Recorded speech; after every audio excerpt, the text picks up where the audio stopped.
Selamat pagi dan shalom. Sebagian kita turut menikmati liburan lebaran. Itu sebabnya kursi-kursi yang berikut dengan namanya ini kelihatan kosong. Kan setiap kursi kita ada namanya. Jadi ketahuan kalau yang masih liburan ya. Saya juga baru pulang cuti 4 hari di Batu. Dan ya terima kasih untuk kesempatan bisa menikmati kebersamaan keluarga. Bapak Ibu Saudara, hari ini kita akan belajar firman Tuhan masih di seputar Pasca Kebangkitan Kristus. Kita akan melihat penampakan Yesus yang ketiga kepada murid-muridnya. Dan kita tahu bahwa penampakan Yesus itu selalu bermakna peneguhan atas iman percaya mereka, tetapi juga pengutusan. Memberikan satu perintah untuk kembali melayani, karena itulah yang Tuhan panggil atas murid-muridnya dan atas kita semuanya. Karena itu tepatlah jikalau tim perancang tema memberikan tema pada bagian ini, ia memanggilmu kembali. Dan nanti kita akan membaca Injil Yohanes pasal 21 di bagian pertama, perikop pertama kita seraya diingatkan pada peristiwa pemanggilan pertama. Murid-murid Yesus di pantai atau di sekitar danau Galilea atau Tiberias. Mari kita memperhatikan beberapa ayat di dalam Injil Yohanes pasal 21 ayat 1 sampai 19 ini. Kemudian Yesus menampakkan diri lagi kepada murid-muridnya di pantai danau Tiberias. Dan ia menampakkan diri sebagai berikut. Di pantai itu berkumpul Simon Petrus, Thomas yang disebut Didimus, Nathanael dari Kana yang di Galilea, anak-anak Zebedius, dan 2 orang muridnya yang lain. Kata Simon Petrus kepada mereka, "Aku pergi menangkap ikan." Kata mereka kepadanya, "Kami pergi juga dengan engkau." Mereka berangkat lalu naik ke perahu, tetapi malam itu mereka tidak menangkap apa-apa. Ketika hari mulai siang, Yesus berdiri di pantai. Akan tetapi murid-murid itu tidak tahu bahwa itu adalah Yesus. Kata Yesus kepada mereka, "Hai anak-anak, adakah kamu mempunyai lauk pauk?" Jawab mereka, "Tidak ada." Maka kata Yesus kepada mereka, "Tebarkanlah jalamu di sebelah kanan perahu, maka akan kamu peroleh." Lalu mereka menebarkannya dan mereka tidak dapat menariknya lagi karena banyaknya ikan. Maka murid yang dikasihi Yesus itu berkata kepada Petrus, "Itu Tuhan." Ketika Petrus mendengar bahwa itu adalah Tuhan, maka ia mengenakan pakaiannya sebab ia tidak berpakaian, lalu terjun ke dalam danau. Murid-murid yang lain datang dengan perahu karena mereka tidak jauh dari darat, hanya kira-kira 200 hasta saja, dan mereka menghela jala yang penuh ikan itu. Ketika mereka tiba di darat, mereka melihat api arang dan di atasnya ikan dan roti. Kata Yesus kepada mereka, "Bawalah beberapa ikan yang baru kamu tangkap itu."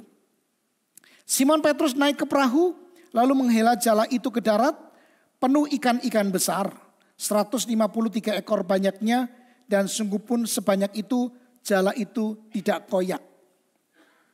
Kata Yesus kepada mereka, "Marilah dan sarapanlah." Tidak ada di antara murid-murid itu yang berani bertanya kepadanya, "Siapakah engkau?" Sebab mereka tahu bahwa ia adalah Tuhan. Yesus maju ke depan, mengambil roti dan memberikannya kepada mereka. Demikian juga ikan itu.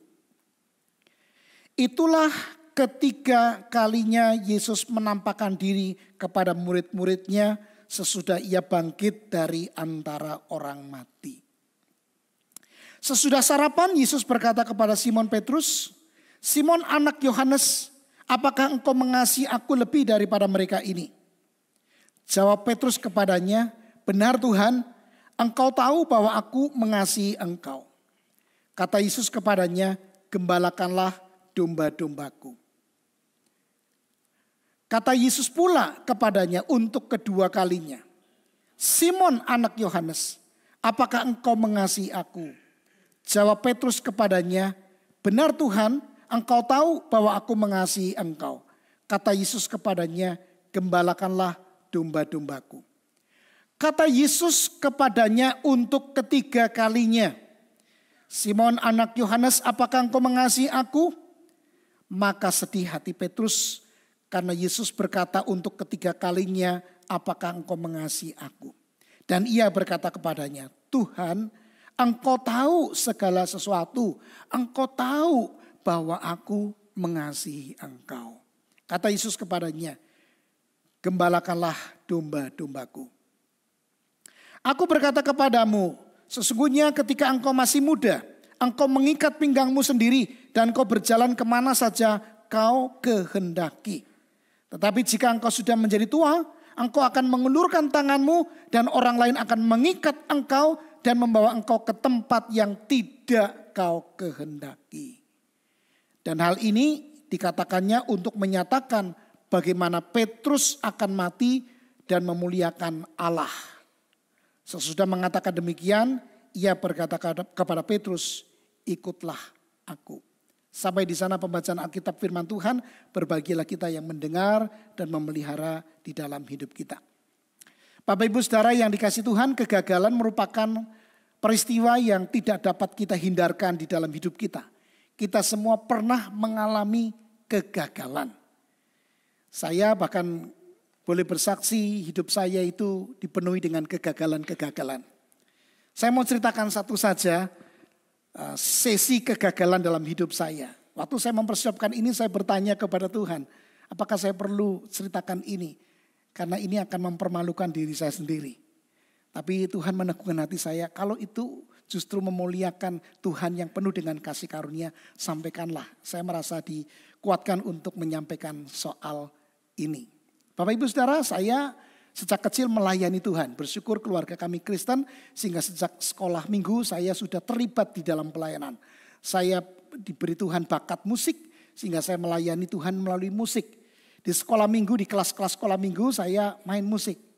Sayang saya tidak bisa menayangkan foto waktu kecil saya bernyanyi, main gitar. Dan itu mengiringi puji-pujian sekolah minggu. Itu sampai saya remaja. Remaja saya mulai memakai keyboard. Saya otodidak Bapak Ibu Saudara, saya tidak kursus, saya bisa main musik karena tentu saja karena pemberian Tuhan dan saya mau pakai itu untuk melayani. Saya senang sekali saya melayani. Tetapi Bapak Ibu Saudara, ada satu masa dalam hidup saya terhilang dari gereja. Terhilang secara spiritual juga. Saya tidak ke gereja dan saya lebih menyukai perkumpulan musik di luar. Saya ikut band-band di kota saya waktu itu di Purwokerto di kota Banyumas. Saya asalnya dari sana. Dan saya saking senangnya dengan musik Bapak Ibu Saudara. Boleh dikatakan dengan istilah yang sekarang itu berhala saya. Nah karena itu menjadi berhala saya sering tidak bisa berpikir sehat dengan akal budi saya. Setiap hari Jumat saya berangkat sekolah, itu kelas 2 SMA. Tetapi nanti pas jam istirahat pertama saya keluar dan saya pergi ke studio yang sewa untuk main band di situ bersama dengan orang-orang yang lebih dewasa dari saya. Saya main musik di situ tanpa saya berpikir bahwa itu akan membuat saya sekolahnya berantakan. Sampai kemudian terima rapot, mama saya dipanggil dan dia kaget karena saya tidak naik kelas. Dan di situ tertulis saya bolos 42 hari. Karena setiap Jumat dan hari-hari tertentu saya pergi ke tempat studio band dan saya main band di situ. Saya senang sekali. Saking senangnya saya lupa dengan tanggung jawab. Hari ini jangan kira hobi itu biasa-biasa, bisa saja itu menjadi berhala ya. Kita mungkin sangat senang untuk anak-anak remaja, pemuda, senang dengan main gadget, main game dan sebagainya. Hati-hati, itu bisa membuat kita tidak bisa berpikir sehat. Dan kita habis waktunya di situ sampai lupa tanggung jawab. Nah itu kegagalan hidup saya Bapak Ibu Saudara. Tapi bersyukur saya kalau boleh berdiri di sini sekarang sebagai pengkhotbah, sebagai hamba Tuhan, sebagai orang yang melayani. Itu semata-mata karena Tuhan. Karena ada satu masa, ada sebuah gereja di kota Semarang yang mencari seorang yang bisa main musik. Dan saya mendaftar ke sana tanpa ada babi bu, oke kamu masuk. Dan sejak saat itu setelah saya lulus SMA 4 tahun, saya lulus SMA, saya melayani sebagai musik gereja. Saya melayani di sekolah minggu, di remaja, di pemuda, Di komisi wanita saya paling ganteng. Kemudian di Janjing persekutuan lansia saya juga main musik, main keyboard, main apapun. Di kematian kalau ada orang meninggal saya juga main musik. Di pernikahan, di sini ada anggota jemaat dari GKI Beringin yang bergabung ke sini. Dia masih ingat betul saya juga pernah main musik di pernikahan anaknya. Ya, pernikahan anaknya saya yang main musik. Jadi itulah jalan hidup saya. Saya bisa sampai ke sebuah keadaan di mana saya dipulihkan. Itu karena Tuhan semata-mata.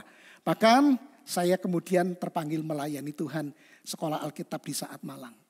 Dan yang sangat bersifat pribadi, saya kenal istri saya di gereja ini. Yang saya berelasi dengan dia 11 tahun sebelum akhirnya menikah. Bapak Ibu Saudara, kegagalan bukan akhir dari segalanya. Kegagalan, kalau kata dunia, yang kita kebenarannya bisa kita terima, adalah keberhasilan yang tertunda. Tetapi saya tidak akan menekankan soal itu. Saya berbicara tentang anugerah Allah yang melampaui kegagalan. Anugerah Allah terlalu besar dan sangat cukup untuk kita, untuk membawa kita kembali kepada jalannya. Selalu ada banyak cara untuk membuat kita yang sudah dipilih Tuhan untuk kembali kepada Dia. Dan itu membuktikan kasih Tuhan yang begitu besar di dalam kehidupan kita. Karena itu hari ini Bapak Ibu, jikalau di antara kita masih mungkin sedang di dalam pergumulan akan kegagalan-kegagalan di dalam hidup, di dalam studi, di dalam pekerjaan, di dalam hubungan-hubungan, di dalam banyak hal lainnya, kita sebut ini sebagai sebuah kegagalan. Percayalah, kebenaran ini berlaku untuk Bapak Ibu Saudara. Tuhan punya anugerah dan berlimpah kasih-Nya untuk membawa kita kembali kepada jalannya. Akan ada waktu, akan ada saat di mana kita akan kembali kepada Tuhan. Tuhan akan memulihkan hidup kita.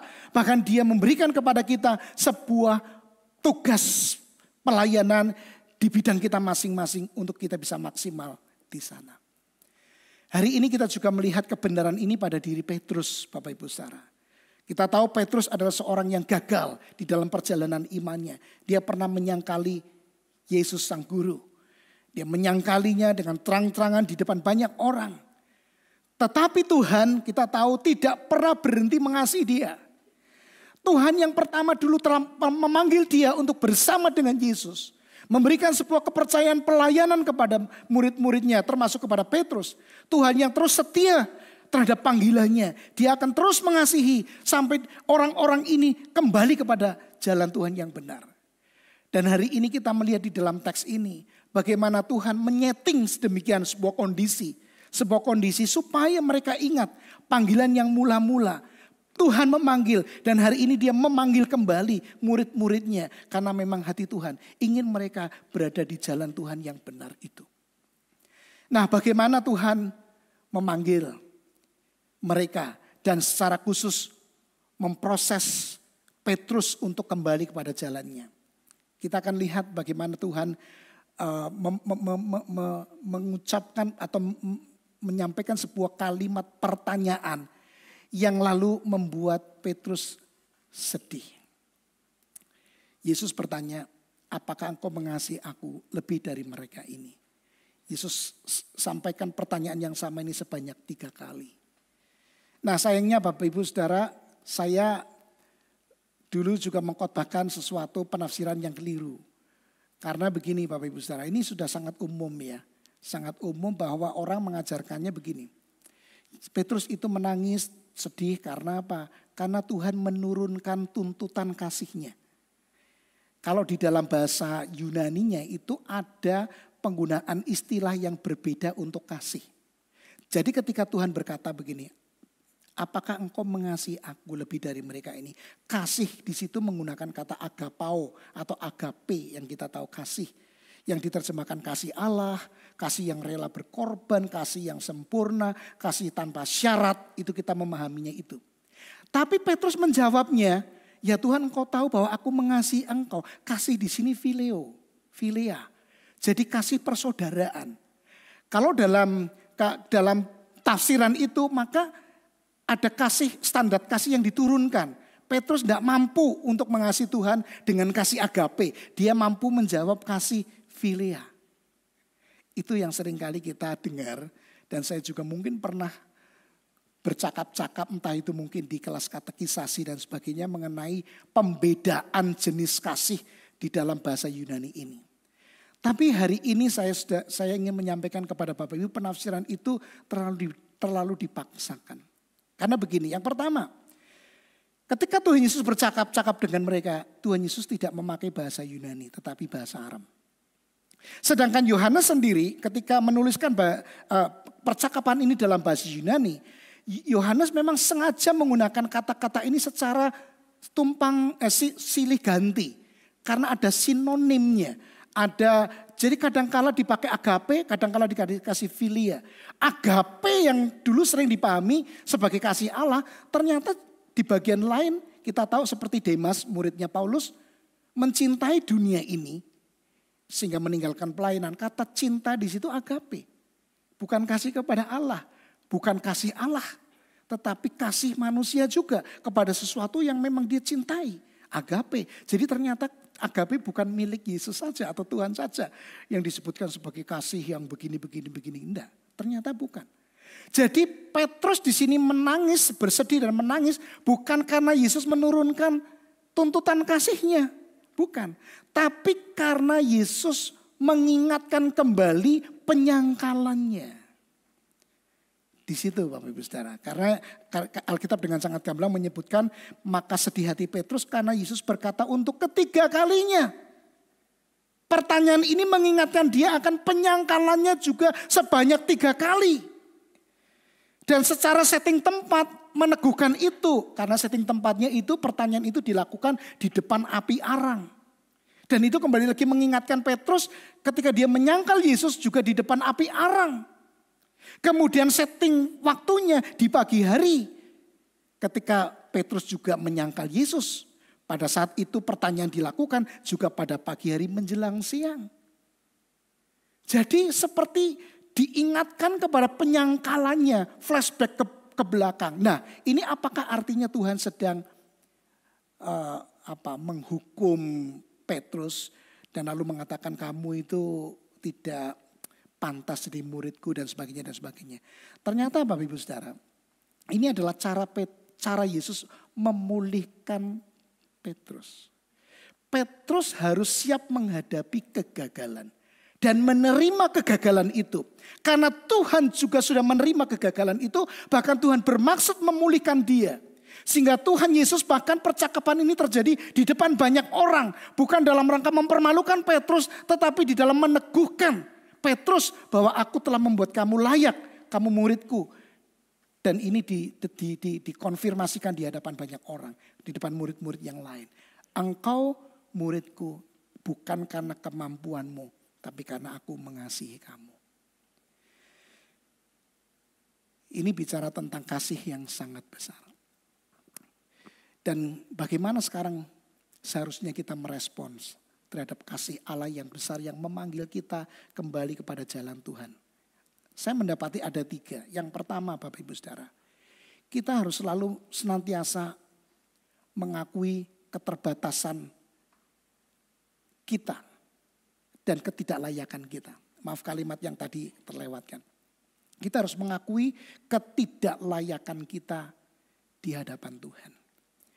Sekali lagi Bapak Ibu Saudara, ketika Yesus bercakap-cakap dengan Petrus, maka Yesus sedang dalam rangka menyadarkan ketidaklayakan dia, ketidakmampuan dia.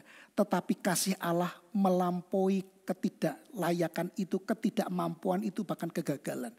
Petrus diminta untuk menyadari, ya Tuhan, aku tidak mampu, tapi aku mau mengasihimu. Dan Tuhan lalu berkata, gembalakanlah domba-dombaku. Lakukanlah pelayanan sesuai dengan panggilan khusus untuk kamu. Jadi Bapak Ibu Saudara, di sini penting untuk melakukan sebuah pelayanan di gereja. Dan apapun mungkin juga di luar gereja. Selalu dimulai dengan ketidaklayakan. Ini penting karena kesadaran akan ketidaklayakan akan membuat anugerah Allah menjadi semakin besar dan terlihat semakin amazing, luar biasa. Kalau kita merasa layak, maka anugerah itu tidak diperlukan. Tapi kalau kita merasa tidak layak, maka anugerah itu akan menjadi lebih besar, nampak lebih besar karena dia mengatasi ketidaklayakan kita. Nah, saya punya pengalaman di gereja sebelumnya ketika ada orang yang mendaftar sebagai majelis. Jadi dia kayak kegi gitu ya, kegi karena majelisnya itu menurut dia itu gak benar gitu. Banyak kekurangan dan banyak melakukan kesalahan-kesalahan firman gitu. Lalu dia mengusulkan dirinya sendiri. Tapi selalu ditolak. Sudah beberapa kali mendaftarkan diri sengaja gitu, tapi ditolak terus. Tapi yang aneh, orang-orang tertentu yang sepertinya tidak masuk kriteria, dia malah bisa melayani. Dan itu semakin membuat dia jengkel. Orang-orang seperti ini kok bisa melayani sebagai penatua gitu. Nah, saudara, saya merasa begini. Ada kalanya orang punya hati untuk melayani seperti itu, bahkan sampai ingin jadi majelis, itu sebetulnya menurut Alkitab itu baik. Karena ada satu ayat di Timotius, surat Timotius itu mengatakan begini. Orang yang menginginkan jabatan penatua itu menginginkan pekerjaan yang mulia. Jadi majelis itu menurut Paulus itu mulia. Tapi masalahnya adalah bagaimana motivasinya di situ. Itu yang menjadi penting. Kalau motivasinya adalah kamu tidak layak, aku layak, dia tidak akan pernah terpilih. Tuhan itu memakai komunitas, Tuhan itu memakai sosial, masyarakat yang sepakat untuk melihat berdasarkan standar-standar itu. Wah, ini orangnya tidak benar, ini motivasinya salah. Maka seringkali di dalam gereja orang-orang yang ingin jadi majelis gitu ya, malah nggak jadi majelis.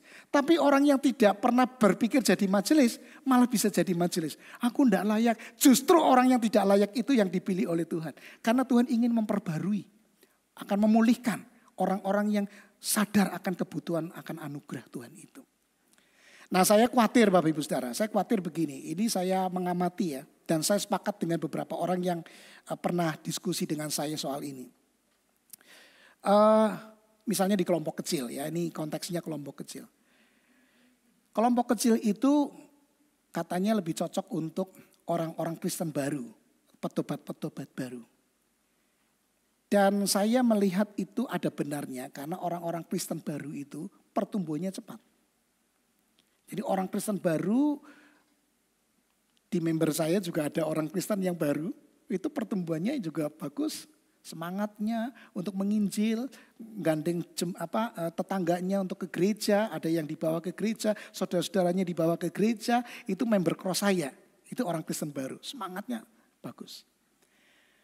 Tapi saya cuma khawatir begini, orang yang sudah terlalu lama menjadi Kristen, stuck di situ, dia tidak bertumbuh. Lalu berpikir kelompok kecil itu karena untuk dirinya, pikirnya untuk dirinya. Karena aku sudah baik-baik saja, aku sudah oke-oke saja, ngapain saya ikut kelompok kecil. Stuck di situ, akhirnya dia tidak bertumbuh. Padahal kelompok kecil dimaksudkan untuk kita juga memuridkan. Untuk menolong orang lain menjadi murid Kristus. Dia tidak mau di situ, stuck. Jadi saya khawatir gitu. Kayak saya ini sebagai pendeta, hamba-hamba Tuhan merasa sudah oke-oke saja, baik-baik saja. Stuck di situ, dia tidak maju. Karena merasa layak. Aku baik kok. Aku bukan orang penjahat, aku bukan pelaku kejahatan kok. Aku baik kok. Dan Bapak Ibu Saudara punya potensi yang sama ketika merasa diri kita baik di hadapan Tuhan. Tapi ketika kita merasa diri tidak layak, justru disitulah berlimpah-limpah kasih karunia dan kita akan mengalami sebuah proses pertumbuhan yang cepat. Jadi respon terhadap panggilannya, kita harus menyadari ketidaklayakan diri. Supaya Tuhan akan memakai kita dengan lebih hebat, lebih luar biasa sesuai dengan bidang kita masing-masing. Yang kedua, saudara. Yang kedua, respon kita harusnya adalah melayani Tuhan dengan kasih. Ini sepertinya kebenaran yang bersifat biasa gitu ya. Kita udah sering dengar lah namanya melayani Tuhan itu ya dengan kasih. Setuju. Ini kebenaran yang tidak bisa diganggu gugat. Itu betul sekali. Tapi izinkan saya menjelaskan begini dalam proses pergumulan Petrus. Petrus ini sebetulnya punya banyak kemampuan. Dia selalu disebutkan dalam urutan pertama, dalam urutan 12 murid itu. Dia vokal, Dia pemimpin, tipe pemimpin. Dia ceplos-ceplos cepat sekali mengambil satu keputusan. Dan dia punya keberanian yang luar biasa. Di Getsemani, dialah yang memegang pedang itu lalu menetapkan telinga Malkus, prajurit Romawi itu. Jadi ini orang yang hebat, punya kemampuan, punya keberanian, punya potensi untuk menjadi pemimpin. Tapi bagi Yesus, modal ini tidak cukup. Dalam melayani Tuhan, kemampuan, potensi itu tidak cukup. Masih kurang kalau belum ada kasih. Karena itu Tuhan lalu mengatakan, apakah engkau mengasihi aku? Dasar atau alasan atau motivasi kita melayani selalu adalah kasih dan harus adalah kasih. Tidakkah itu yang juga dicontohkan oleh Yesus Kristus, bagaimana dia mengasihi Bapa, dia mengasihi murid-muridnya sehingga dia melakukan begitu banyak pelayanan yang luar biasa sampai kepada kematiannya. Yesus bisa bertahan di tengah pelayanan yang begitu luar biasa, mendatangkan penderitaan bagi dirinya karena dia mengasihi Bapa dan dia mengasihi orang-orang yang dilayani. Jadi kalau kita tidak punya kasih kepada Tuhan, walaupun kita punya kehebatan potensi untuk melayani, nanti akan ada waktunya kita akan berhenti. Karena apa? Itu hanya menjadikan sebuah tempat untuk kita beraktualisasi diri. Kita memakai potensi kita di situ tanpa kita mengasihi Tuhan. Jadi panggilan Tuhan untuk kita mengikut Dia dan melayani Dia harus karena kasih.